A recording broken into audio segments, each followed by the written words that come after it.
Shalom Sobat Girl Blessing, Happy Sunday. Senang banget rasanya bisa menyapa kalian lagi dan lagi. Dan gak berasa banget ya, ini udah akhir minggu di bulan November. Bulan depan kita akan merayakan Christmas time, Christmas vibes. Ya itulah pokoknya, dan aku excited banget untuk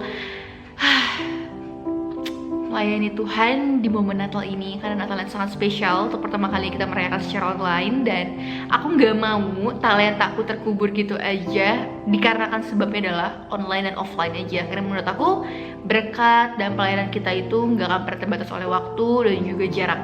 Dan teman-teman, untuk kalian yang pengurus panitia Natal, hai, balik lagi di firmanku, di sharing firmanku mengenai my biggest enemy.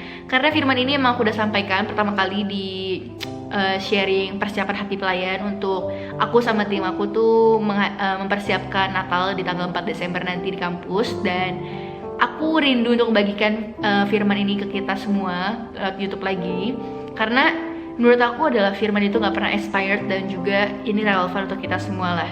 And then gak usah berlama-lama lagi, aku bakal jelasin ke kalian sharingku mengenai my biggest enemy. Kenapa? Dan sebelumnya aku pengen nanya ke kalian deh, apa sih yang kalian bayangkan pertama kali ketika kalian tuh mendengar what is your biggest enemy? Mungkin kalian akan berpikir, mungkin ya, deadline, ada yang ketakutan karena mereka presentasi, ada yang ketakutan kayak aku nge-MC, ada yang ketakutan, maksudnya adalah my biggest enemy itu, our biggest enemy itu kan pasti banyak banget kan, berbeda-beda. Tapi yang mau aku highlight adalah apapun your biggest enemy, intinya adalah diri kalian adalah satu-satunya your biggest enemy, but diri kalian adalah sahabat terbaik kalian juga. Mulai bingung gak? Maksudnya tuh kayak gimana? Maksudku adalah gini, ketika kalian mau melakukan segala sesuatu, entah itu makan, entah itu minum, beribadah, atau mendengarkan sharing firmanku hari ini, itu pun juga kan berlandaskan dengan diri kalian sendiri kan. Entah kalian itu mau untuk ngeklik YouTube dan mencari namaku atau Grow and Blessing atau apapun itu semua kan otoritas dalam diri kalian kan. Kalian mau melakukan itu apa enggak, kalian mau keluar dari zona nyaman itu apa enggak, atau kalian mau tetap stay dan duduk dan manis-manis di tempat itu aja. Makanya itu aku bilang, biggest enemy itu adalah diri kalian sendiri, diri aku sendiri. Tapi diri kita sendiri itu gak boleh menjadi musuh terbesar kita, itu harus menjadi sahabat kita. Karena kenapa? Kalau diri kalian aja musuh kalian, gimana dengan yang lain? Nah, aku bakal bahas semuanya di dalam firmanku, sharing firmanku hari ini. Dalam my biggest enemy ini aku bakal bagiin 4 poin utama. Yang pertama adalah panggilan hidup, yang kedua adalah cara mengatasi diri sendiri, ketiga adalah menjadi anak yang stabil, dan keempat adalah belajar prioritas. Aku sempat bahas ini sih di Hey You Young People yang AOG on point.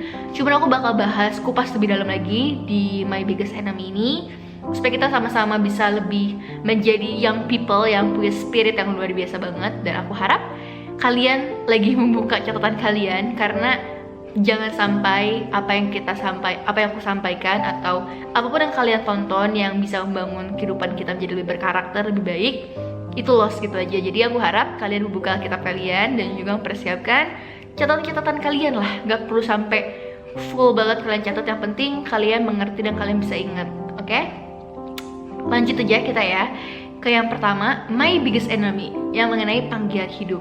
Mungkin di antara kita ada yang bingung nih, panggilan hidup, gimana cara menentukan panggilan hidup? Gimana gue bisa menjalani panggilan hidup? Gimana gue tahu kalau ini panggilan hidup yang dari Tuhan, yang udah Tuhan kasih buat gue gitu kan?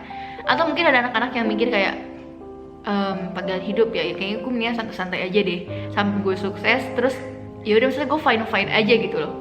Dan kadang emang susah sih untuk menemukan panggilan hidup gitu kan. Kalau dari aku sendiri, kalau kalian nonton videoku yang mengenai my vision and mission itu, di situ aku bilang kalian mengenai 1 Petrus 2:9 itu adalah visi hidupku, dimana itu adalah panggilan hidupku, dan aku menemukannya juga nggak kayak tiba-tiba Tuhan langsung ngomong, visimu itu loh Sar. Enggak teman-teman, enggak sama sekali. Dan kadang emang tempat waktunya pun emang nggak terduga kapannya gitu. Yang penting adalah ketika kalian tuh menjadi pelaku firman Tuhan, khususnya young people ya, menjadi pelaku firman Tuhan dengan lebih asik, dengan lebih pure gitu loh. Maksudnya bawa asik aja dalam kehidupan kalian sehari-hari gitu loh. Kalau kalian pasti punya Alkitab dong. Kalau kalian nggak punya Alkitab buku, pasti kalian juga punya kan Alkitab yang dari gadget gitu. Maksudnya buku itu nggak harus tentang buku fisik, tapi bisa e-book juga. Di situ, young people itu tujuannya adalah generasi. Sering kan Alkitab tuh ngomong generasi muda gitu. Apa sih harus dilakukan generasi muda? Bahkan sampai detik ini, kita sebagai generasi muda itu selalu dituntut untuk menjadi pribadi yang lebih baik daripada generasi sebelumnya. Dan aku udah catat 2 poin nih. Yang pertama adalah bersinar dimanapun kamu berada dan tetap menjadi pelaku firman Tuhan serta pemberita firman Tuhan. Sesimpel gini, dalam pergaulan kalian, kalau teman kalian yang ngomong bahasa kotor, ini udah sering banget ya aku bahas, dan mungkin kalian juga udah sering banget denger di firman Tuhan yang lainnya. Please banget untuk jadi Kristen yang mateng, jangan suam-suam kuku. Kalau kalian tahu mereka salah, ya kalian kasih tahu. Tapi ingat, jangan sampai kayak menggurui. Kayak contohnya, menurut Alkitab pasal sekian, kamu nggak boleh berkata kasar. Nggak gitu juga. Kalian bisa lebih baik ngasih taunya. Contohnya, kenapa sih harus ngomong kayak gitu? Itu nggak sehat tau. Nah, kita ngomong yang lain aja, yang lebih gaul gitu. Beranilah untuk keluar dari zona nyaman kalian. Soalnya gini loh teman-teman, itu kan pertemanan kalian. Kalian kan juga sayang kan sama teman-teman kalian. Jadi menurut aku nggak ada salahnya untuk kita tuh mencoba untuk berubah terlebih dahulu. Kalau emang kalian nggak bisa, kayak gue nggak bisa Sar untuk ngomong ke teman-teman tuh kayak langsung kayak gitu, nggak kayak lo, it's okay. Coba untuk diri kalian sendiri untuk tidak mengatakan hal-hal yang tidak disukai oleh Tuhan. Itu aja, sesimpel itu aja ya. Dan yang kedua adalah tantanganmu gak akan melebihi kekuatanmu. Balik lagi, kalau kamu ngerasa kayak berat banget Sar untuk lakuinnya, please teman-teman, hal itu gak pernah melebihi kekuatan kalian. Kalau kalian ngerasa kayak tantangan gue udah berat Sar, gue gak bisa, gue gak mampu kayak gitu, coba kalian nonton lagi deh filmnya Tuhan Yesus. Semua tantangan yang kalian lewati itu gak sebanding dengan apa yang Tuhan lakukan. Atau lebih gampang gini, jangan selalu melihat ke atas, tapi lihatlah ke bawah. Karena Goliat yang kalian lihat itu sebenarnya gak lebih besar dari diri kalian sendiri. Kalian tahu kan kisahnya Goliat dan Daud? Selalu lah kita tuh diperumpamakan mengenai kalau kita sama permasalahan kita adalah Goliat dan Daud kan. Kalian adalah Daud, dan musuh ketakutan kalian itu adalah Goliat kalian. Dan ketika kalian ngerasa tantangan gue gede banget, gila gue gak akan bisa, coba lihat kisahnya Goliat dan Daud, dimana Daud gak pakai pedang, gak pakai baju buat perang, dia cuma pakai batu doang, dan tiba-tiba dia mengandalkan Tuhan. Ingat teman-teman, mengandalkan Tuhan itu paling penting. Dan aku pun belajar dalam videoku ini, aku pun sering nonton balik videoku, diingatkan kembali sama diriku sendiri dan juga firman-firman yang lain mengenai sebagai anak muda itu, emang anak muda itulah anak dimana di zamannya tuh masih labil. Aku akuin itu, karena kita tuh masih gampang kebawa ombang-ambing angin gitu kan. Tapi ya sama-sama lah kita belajar untuk menetapkan kembali prioritas kita, menetapkan kembali hal-hal yang harusnya kita nggak lakukan. And then yang kedua, ini aku ngambil dari Bill Gates dan juga Jack Ma. Aku tuh sering banget nonton motivasi gitu kan. Di sini dibilang, explore yourself, your skill, and your knowledge. Jangan kebanyakan dengar, tapi lakukan juga. Jangan sampai nanti keburu expired. Ini maksudnya lah gini loh. Kalau kalian tuh sering banget lah ya dengar tuh kayak, enaknya jadi Bill Gates yang keluar dari kampusnya, terus dia mau mengubah dunia dan akhirnya bisa sukses. Enaknya Jack Ma gitu loh, bisa punya perusahaan Alibaba terbesar, startup gitu kan, dan enak sukses gitu hidupnya. Dan pas aku nonton video mereka, Jack Ma ngomong gini, beliau ngomong seperti ini, orang berpikir kita itu sukses gitu aja kan, tapi ternyata di balik itu semua, mereka satu timnya itu bekerja. Perusahaan mereka tuh baru terbangun 18 tahun, tapi itu udah kayak umurnya tuh 80 tahun. Kalian bisa bayangin dong 80 tahun bekerja itu capeknya kayak gimana. Dan itulah yang mereka andalkan. Yang pertama adalah explore yourself, your skill, and your knowledge. Dalam mencari panggilan hidup juga sama teman-teman. Kita nggak bisa langsung kayak duduk ngerenung terus kita mikir apa ya panggilan hidup gue, sampai akhirnya kita tuh umurnya menuju senja gitu kan, senja udah tua gitu. Jangan sampai teman-teman. Kita harus belajar dari generasi kita sebelumnya untuk menjadi generasi yang bisa dibanggakan oleh generasi sebelumnya gitu. Jadi untuk mencari panggilan hidup pun sama, kalian explore lah diri kalian. Kalian tuh coba-coba aja. Oh ya, aku satu lagi mau nambahin, ini kurang lebih ya, kalau kata Jack Ma itu seperti ini. Di umur 30-an, kalian tuh melakukan apapun yang kalian suka, semuanya ekspor. Di umur 60-an atau 50-an, itu adalah saat dimana kalian tuh melakukan apa yang kalian bisa. Dan umur 70-80-an itu, lakukanlah apa yang kalian suka. Jadi benar-benar jangan sampai kita tuh salah step by stepnya setiap tahun. Dan kalian bisa kok nonton ini lebih lanjut mengenai motivasi-motivasi seperti ini untuk memperkuat diri kalian dalam skill kalian. Itu di video tuh banyak banget, yang penting mau. Dan selanjutnya adalah jangan kebanyakan dengar tapi lakukan juga. Keburu expired. Gak mungkin dong kalian tuh makan makanan yang expired. Gak mungkin juga kalian tuh membagikan sesuatu yang expired. Sama nih dalam mencari panggilan hidup juga. Jangan cuma kebanyakan dengerin apa kata firman Tuhan, kebanyakan dengerin apa kata pendeta, kebanyakan dengerin apa kata video gitu kan. Tapi lakukan juga. Karena kalau kita cuma dengerin doang tapi gak lakuin ya sama aja bohong, gak ada aksinya gitu loh. Apa yang ngapain kita buang-buang waktu untuk mendengarkan sesuatu yang gak pernah kita lakukan. Jadi ingat ya teman-teman, explore yourself, your skill, and your knowledge. Dan jangan kebanyakan dengar, tapi lakukan juga. So, kalian juga gak mungkin dong membagikan firman Tuhan yang udah expired. Dalam arti begini ya, udah lama banget kalian dengar ya, tapi baru 30 tahun kemudian baru kalian lakuin. Mending langsung aja kalian dengar dan kalian terapkan juga. Jadi kalian pun bisa terbiasa untuk ya hidup dalam tuntunan firman Tuhan. Dan selanjutnya nih, banyak banget nih anak-anak yang nanya ke aku gimana caranya supaya kita itu bisa mengembangkan skill kita. Bagaimana caranya supaya kita itu bisa tetap menjaga relasi kita untuk menemukan panggilan hidup kita. Nah, aku bakal tarik ulur dalam kehidupan sehari-hari ya. Anak muda yang stabil adalah mereka yang mau stay touchable dengan prinsip PHK. Nah, PHK itu apa sih? PHK itu adalah pikiran, hati, dan kesempatan. Teman-teman mungkin mikir kayak di masa pandemi ini kayak bingung kan, duh pandemi ngapain ya, main HP aja deh, atau main laptop aja deh, main game aja. No teman-teman, kita harus ubah konsep pemikiran itu. Justru selama pandemi 90% orang berpikir bahwa gue gak bisa apa-apa di pandemi. Nah, kita harus jadi bagian yang 10% itu. Kita harus ubah pikiran kita. Banyak banget kesempatan yang diberikan di pandemi ini. Jadi pandemi itu enggak, kalau kalian tahu mata koin, itu kan selalu ada dua sisi ya teman-teman. Jangan selalu melihat burung garudanya aja, tapi lihat belakangnya juga, angkanya juga. Baru namanya koin. Dalam kehidupan juga sama teman-teman. Jangan cuma melihat dari sisi A, tapi kita harus lihat dari sisi B juga. Positif, negatif, selalu berhubungan seperti itu kan. Aku pengen ngasih tau kalian, prinsip PHK itu didasarkan dari pikiran kalian dulu.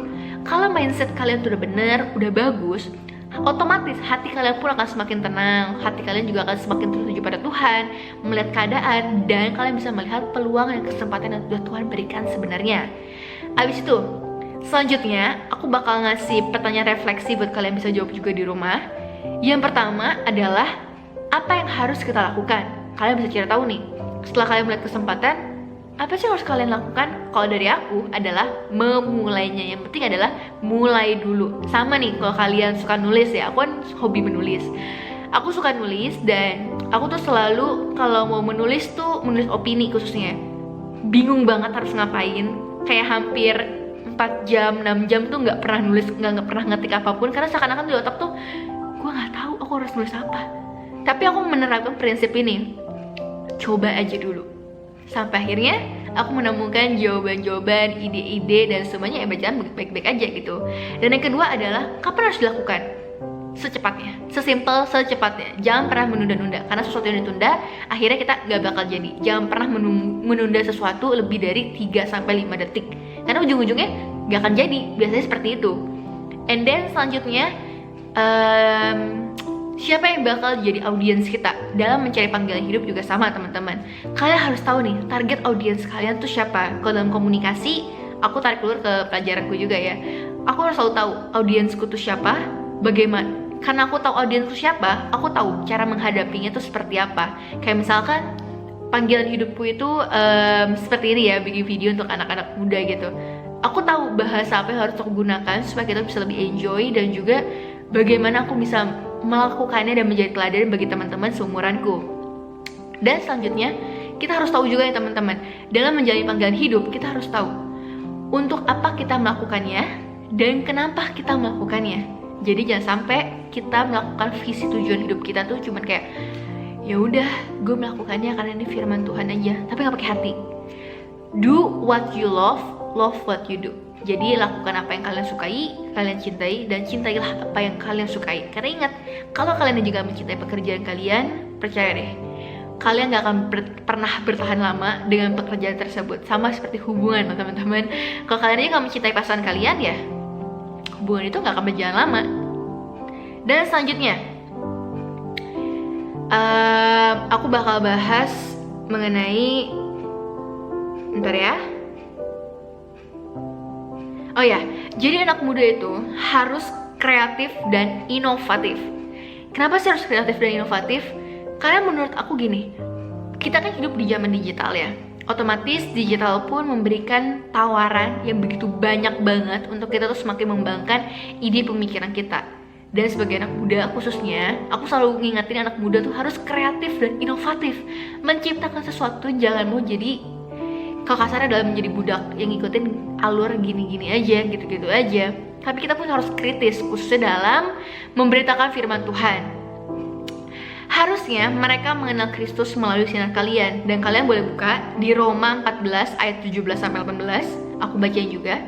Sebab kerajaan Allah bukanlah soal makan dan minuman, tetapi soal kebenaran, damai sejahtera, dan sukacita oleh Roh Kudus. Karena barang siapa melayani Kristus dengan cara ini, ia berkenan kepada Allah dan ia dihormati oleh manusia. Nah teman-teman, aku pengen ngasih kita nih, dalam kita sebagai orang Kristen, khususnya ya orang Kristen anak muda juga, menanggapi panggilan hidup Tuhan itu bukan sesuatu yang seakan-akan kita tuh diberikan jaminan pekerjaan tuh kayak usher, WL, terus juga worship leader atau pemusik dan sebagainya. Tapi melayani Tuhan, menanggapi panggilan Tuhan, itu banyak banget teman-teman yang bisa kita lakukan. Seperti yang dikatakan oleh Roma 14 ayat 17 sampai 18 ini, dikatakan bahwa dalam kerajaan surga itu bukan cuma tentang makanan dan minuman, tapi juga tentang kebenaran, damai sejahtera, dan sukacita oleh Roh Kudus. Karena barang siapa melayani Kristus dengan cara ini, ia berkenan kepada Allah dan dihormati oleh manusia. Dan di sini kita diingatkan sekali lagi mengenai kita itu nggak cuma memberikan makanan, tubuh kita itu cuma kayak jasmani aja, tapi rohani pun harus diberi makan teman-teman. Aku ada tambahan lagi di Efesus 6 ayat 5-7. Hai hamba-hamba, taatilah Tuhanmu yang di dunia dengan takut dan gentar, dan dengan tulus hati, sama seperti kamu taat kepada Kristus, jangan hanya di hadapan mereka saja untuk menyenangkan hati orang, tetapi sebagai hamba-hamba Kristus yang dengan segenap hati melakukan kehendak Allah, dan yang dengan rela menjalankan pelayanannya seperti orang-orang yang melayani Tuhan dan bukan manusia. Nah, ini yang paling sering kita lakuin nih. Kita kadang melakukan segala sesuatu itu tertuju kepada, aduh, kira-kira bagus gak ya? Mereka bakal senang gak ya? Apakah pelayanan gue ini bagus di mata mereka? Diat ini kita kembali diingatkan bahwa kita itu melayani Tuhan dan bukan melayani manusia teman-teman. Walaupun secara mata jasmani kita ya, di depan kita tuh manusia-manusia kan. Cuma balik lagi teman-teman, siapakah yang kamu layani dan untuk apakah kamu menjalani panggilan hidupmu itu? Apakah untuk orang-orang yang di depan kamu, atau balik lagi untuk Tuhanmu? Dan ingat teman-teman, aku selalu mendorong kita semua untuk tergabung dalam komsel atau kelompok sel ya. Karena kenapa?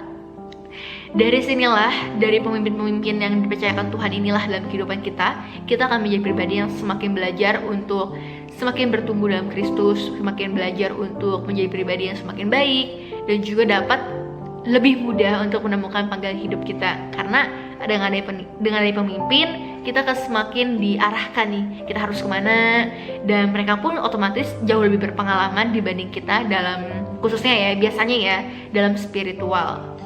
Dan yang terakhir ya teman-teman, belajar prioritas. Ini penting banget. Karena kenapa? Ini aku bakal ngambil tarik ulur lagi dalam kehidupanku sehari-hari. Dengan adanya prioritas, aku semakin bisa menikmati waktu-waktu untuk santai, seenggaknya ya, untuk santai, untuk bisa baca firman atau ngobrol dengan keluargaku. Karena dengan kita menerapkan prioritas, seenggaknya ya, entah itu kita punya spare waktu 30 menit, 10 menit, itu berharga banget teman-teman. Apalagi untuk kalian yang mungkin punya kesibukan yang banyak ya. Dan aku bakal ngasih tau ke kalian bahwa belajar prioritas hidup itu bukan cuma tentang memikirkan resolusi hidup aja. Dalam tahun ini nih, kita kan bentar lagi mau Desember. Dan Desember kita akan mulai untuk tahun depan kan.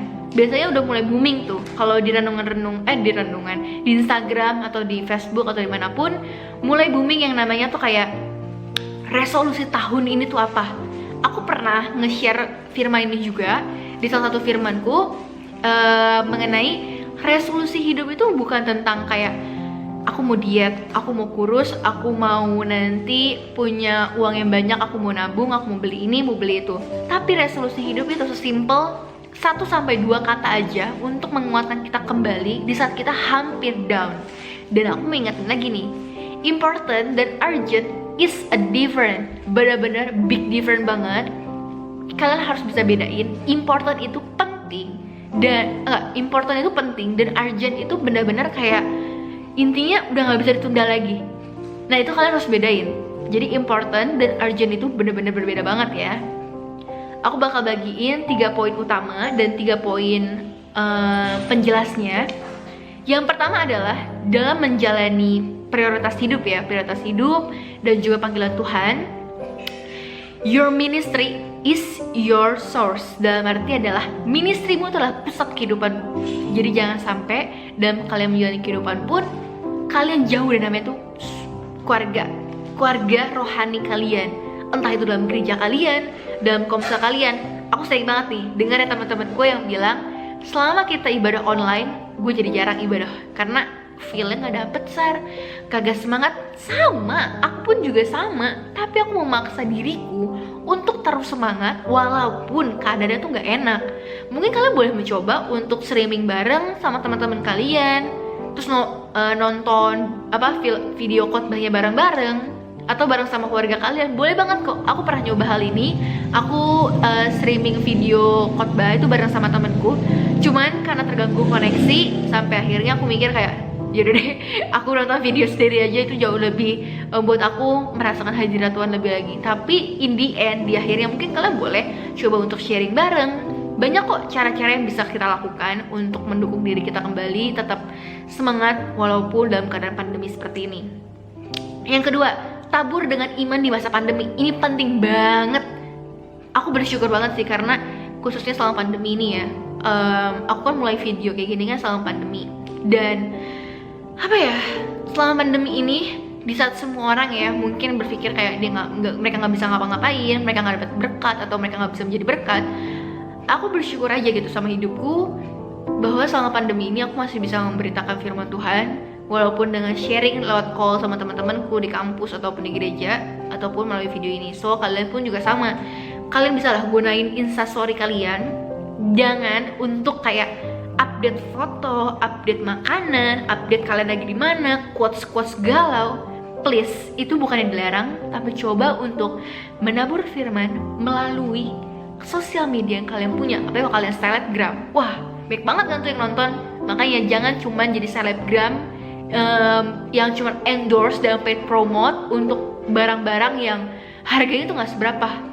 Aku boleh jujur ya, aku juga misalnya sempat nge-endorse gitu kan, itu cuman kayak 100.000, 200.000. Kalian lebih mahal loh teman-teman. Bayaran Tuhan untuk menebus kalian tuh lebih mahal. So, kenapa kalian gak melakukan hal yang sama untuk mengendorse dan mempromosikan kebaikan Tuhan kepada sama kalian khususnya di masa pandemi ini? Coba deh kita pikirkan itu lebih lagi ya. Dan selanjutnya adalah Tuhan gak butuh pengangguran. Ini udah aku sempat bahas juga yang mengenai kerajaan surga itu tidak ada pengangguran. Kalian selalu berpikir kalian ingin mendapatkan tiket keselamatan itu ke surga, tapi kalian sendiri gak melakukan apa-apa. Orang kerja aja itu sampai lembur dulu baru dapat penghasilan tambahan. Gimana kan kita? Kok kita cuma diam-diam aja, diciptakan, diem, makan, tidur. Apa ya, kalau menurut aku ya itu boring banget sih. Bener-bener aku tuh, kalau pribadi aku nggak suka sesuatu yang boring. Aku suka sesuatu yang menantang, dan aku suka banget mencoba hal baru. Dan yang pastinya mencoba hal baru dalam Tuhan ya, jangan yang aneh-aneh. Sama dengan poin yang ketiga, Tuhan gak butuh pengangguran. Kalau kita pikir lebih jauh ya, Tuhan itu kan maha kuasa, maha besar, dahsyat, hebat, wah gak tertandingi lah semuanya. Kenapa Tuhan masih menginginkan kita? Karena Tuhan tuh sayang banget sama kamu dan sama aku. Tuhan mau kita tuh berkualitas hidupnya, gak cuman gitu-gitu aja gitu loh. Tuhan mau ada sesuatu yang bisa kamu explore dalam diri kamu, skill yang bisa kamu tingkatkan, dan kamu bisa menjadi berkat bagi orang lain. Jadi makanya teman-teman, walaupun dalam pandemi seperti ini, coba deh untuk kembali mengaktifkan diri kalian, entah itu lewat pelajaran. Melayani itu nggak harus kayak dalam sebuah gereja. Toh juga gereja sendiri kan digambarkan dengan diri kita kan. Kita adalah bait Allah, dan gereja itu hanyalah gedung. Sama seperti ini, Tuhan tuh nggak butuh pengangguran, otomatis kalian pun harus menjadi berkat melalui diri kalian sendiri. Entah mungkin kalau kalian suka olahraga, kalian bisa menjadi coach di olahraga, kalian bikin video, kalian upload, atau apapun itu banyak banget kok teman-teman. Yang penting kalian mau. Dan 3 poin pendukungnya itu adalah don't ask what will I get. Jangan selalu bertanya, aku dapat apa nanti kalau misalkan aku melakukan itu, apakah yang akan aku dapatkan, seberapa banyakkah. Tapi baliklah tanya, apa yang mereka butuhkan dan apa yang bisa aku lakukan untuk mereka. Dan yang kedua, everyone have same equal opportunity. Jadi semua orang itu punya kesempatan yang sama, punya tanggung jawab yang sama, tapi tergantung kita tuh mau melakukan bagian yang mana. Jadi jangan selalu kayak banding-bandingin, kayak lu kan gak kayak gue. Kita gak pernah tahu loh apa yang mereka lakukan, apa yang mereka rasakan. Dan selanjutnya yang terakhir adalah Wi-Fi sama Tuhan itu jangan sampai disconnect, dan siapkanlah kuota hati yang kencang. Kalau kita di rumah lagi belajar online, kerja online, pasti kita kan bakal nyari sinyal kan di mana-mana. Terus kayak menggerutu sama pemerintah, kapan aku diberikan sinyal 100 GB untuk bisa mengakses internet. Sama dengan kita. Kapan kamu sampai bertanya sama Tuhan, Tuhan, gimana caranya aku bisa menyiapkan kuota hatiku yang bagus sama Tuhan? Pernah gak sih? Kalau gak pernah, sama-sama yuk kita belajar untuk bertanya seperti itu sama Tuhan, supaya kita bisa diberi kekuatan juga dan hikmat untuk bisa mempersiapkan kuota hati kita yang kencang sama Tuhan. And then aku punya 2 quotes. Yang pertama dari Alkitab, 1 Timotius 1:12, aku bersyukur kepada Dia yang menguatkan aku, yaitu Kristus Yesus Tuhan kita, karena Ia menganggap aku setia dan mempercayakan pelayanan ini kepadaku. Balik lagi teman-teman, your biggest enemy adalah diri kamu sendiri. Mau atau enggak itu adalah diri kamu sendiri. Dan dalam mencari panggilan Tuhan, ingat, kalian yang menentukan. Dan kalian harus bisa bersyukur teman-teman, apapun pelayanan kalian. Ingat, 1 Timotius 1:12, di sini diceritakan bahwa seberapa bersyukurnya seseorang kepada Tuhan akan atas pelayanannya. Dan yang terakhir adalah buat kita yang insecure nih, aku percaya banget pasti banyak di antara kita yang insecure, yaitu adalah the mind is just like a muscle. The more you exercise it, the stronger it gets and the more it can expand.